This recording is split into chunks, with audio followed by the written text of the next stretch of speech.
আশেপাশে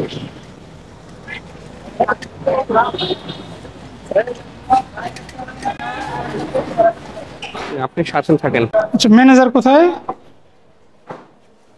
একজনকে ওদের একজনকে ওনাদেরকে নিয়ে আসি। কি অবস্থা একেবারে নোংরা।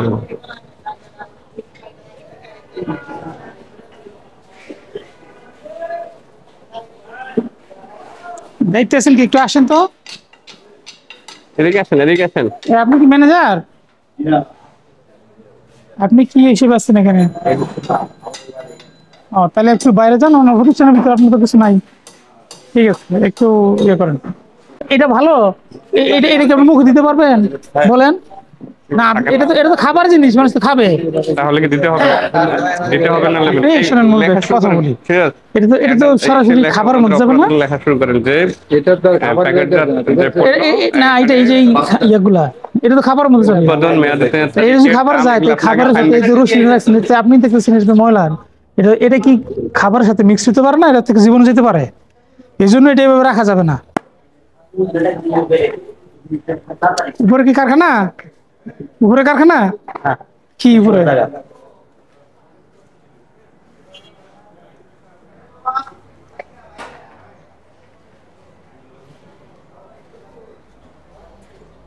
এই ময়দার বস্তা মেয়াদ আছে? এ দেখেন তো।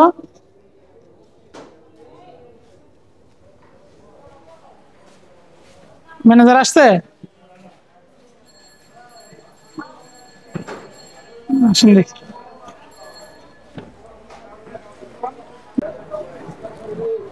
মসজিদ বেকারি লেখেন, মসজিদ বেকারি।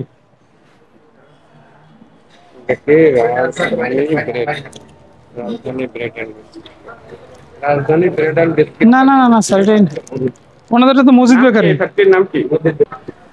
এটা ওই যে বাইরে যখন কিনে আনি দেন এই ম্যানেজার ম্যানেজার আসুক। এগুলো তো কোনো কেয়ার নেই।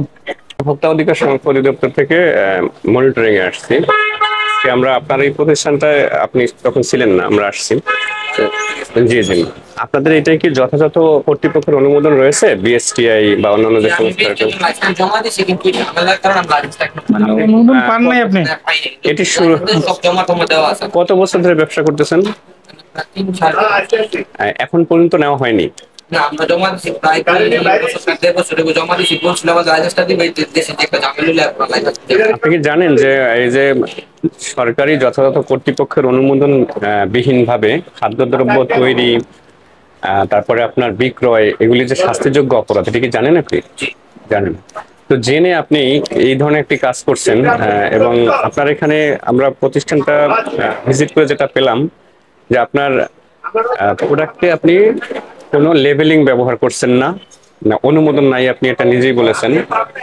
এরপরে হলো আপনি এই যে দেখেন একটা প্রোডাক্ট আমরা পেলাম, আপনার বেকারির নাম হলো কি বলেন তো? মজিদ বেকারি।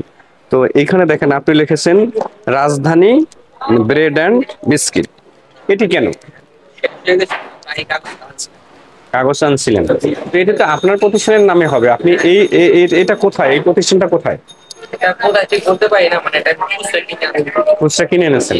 তাহলে তো আরেকটা ব্র্যান্ডিং হয়ে গেল না, মানে রাজধানী ব্রেড অ্যান্ড বিস্কিট। সেটা কি ঠিক হয়েছে বলেন? আপনি অন্য আপনার এখানে এটা, হ্যাঁ আপনার সাথে যদি এগ্রিমেন্ট থাকে কোনো প্রতিষ্ঠানের, সেরকম হতে পারে যে আপনার এখান থেকে আপনি প্রোডিউসার হিসেবে কাজ করছেন, উনি আপনার এটা ব্র্যান্ডিং করবে বা সেটা হতে পারে। কিন্তু আপনি তো এটা, আপনার এখানে আমরা যেটা দেখলাম যে প্রত্যেকটা জিনিসই বেআইনি ভাবে হয়েছে একেবারে, মানে এটি আপনি করতে পারেন না। রাষ্ট্রের মধ্যে আপনি ব্যবসা করবেন, তারপরে সেখানে আপনি কোনো অনুমোদন নেবেন না, এবং অনুমোদন নিলেও সেটি মেনে চলবেন না। আর আপনার ভিতরে যে পরিবেশটা আমরা দেখলাম, এটা আপনি নিজে বলেন যে এটি কি মানে স্বাস্থ্যসম্মত কিনা, মানে আরো বেটার করা যেত কিনা, মানে আপনার এখানে যেটা আছে করা যেত। তো এটি তো আপনি, আমরা আগে একবার এসেছি, আপনি বন্ধ করে চলে গেছেন। আমরা ওই পাশে একটা প্রতিষ্ঠান দেখেছি, বন্ধ করে চলে গেছেন, অসহযোগিতা করেছেন।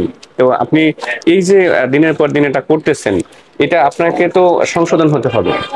হুম, তাহলে আপনি এই এই করেছেন, এখন কি জমা দিয়েছেন লাইসেন্স? আচ্ছা দেখান।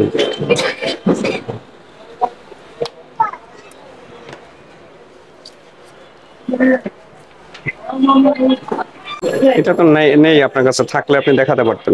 না আমি জমা দিছি কাগজপত্র সব, টাকা নিলে নিতে পারে, ঠিক আছে, কিছুদিন আগে লাইসেন্সের কাগজ জমা দিছি। প্রথম কথা হলো আপনার কাগজ মানে অনুমোদনই পান নাই, দ্বিতীয় কথা হলো আবেদন করছেন সেই কাগজপত্র দেখাতে পারতেছেন না।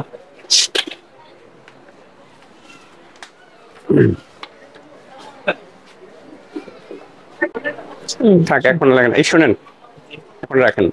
আপনি দেখেন এই যে ভোক্তা অধিকার সংরক্ষণ আইনে মনোযোগ দিয়ে শুনেন। যে ধারাগুলা আপনার জন্য প্রযোজ্য, এই যে 37 ধারা, আপনাকে পণ্যের মোড়ক ব্যবহার করতে হবে, মোড়কে এই সমস্ত উপাদানগুলি দিতে হবে। হ্যাঁ, সমস্ত লাইসেন্স যেগুলো লাগবে সেগুলো নিয়ে রাখবেন, এখানে টাঙিয়ে রাখবেন যেগুলি আপনার প্রয়োজন।